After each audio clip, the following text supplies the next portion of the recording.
étonnant, en faisant écouter à un organisme la mélodie spécifique d'une protéine, cela stimulerait sa synthèse ou par opposition pourrait la bloquer.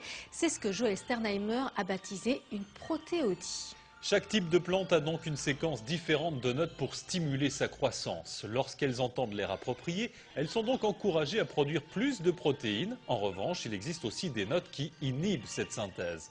En d'autres termes, les plantes désirables pourraient être stimulées pour grandir, pendant que les plantes indésirables pourraient être stoppées dans leur croissance. Un brevet ayant été déposé, cette technique est déjà en place notamment sur des vignobles alsaciens et champenois.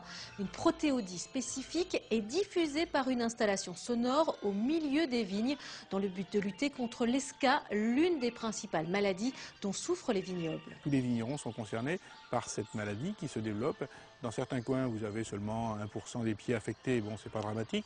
D'autres arrivent à 10%, comme dans le cognac par exemple. Là, c'est vraiment un problème très sérieux.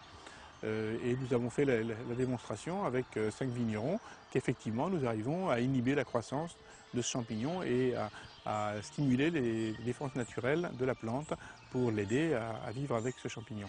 Forcément, ces travaux laissent entrevoir de multiples applications. Il y a quelques années au Sénégal, près de Dakar, une petite exploitation avait testé les effets d'une protéodie anti-sécheresse. Même si aucune validation scientifique n'a pu être faite, les observateurs ont pu constater que les plants de tomates, à qui l'on avait fait écouter cette séquence sonore, avaient donné une production bien supérieure à la norme, avec moins d'arrosage nécessaire.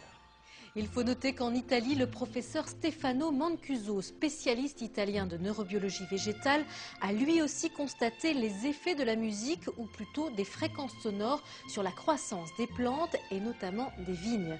Selon lui, la musique de Mozart, de Bach ou de Tchaïkovski pourrait influencer la qualité du vin.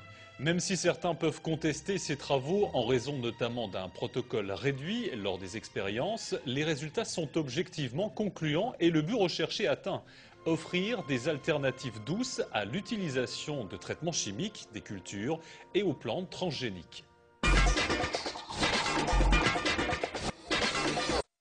Tous ces travaux de recherche menés par Joël Sternheimer ont été expérimentés par des lycéens de Belfort. Ils ont décortiqué le processus, l'ont assimilé avant de le tester.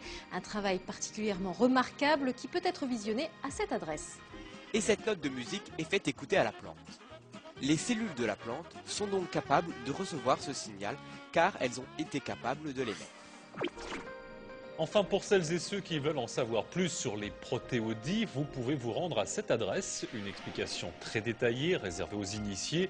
Vous pourrez aussi notamment découvrir de façon résumée les différentes expériences menées notamment au Sénégal pour produire une tomate moins gourmande en eau. C'est la fin de cette émission, à voir ou à revoir sur notre site internet france3.fr. Merci à vous de nous avoir suivis et à très bientôt.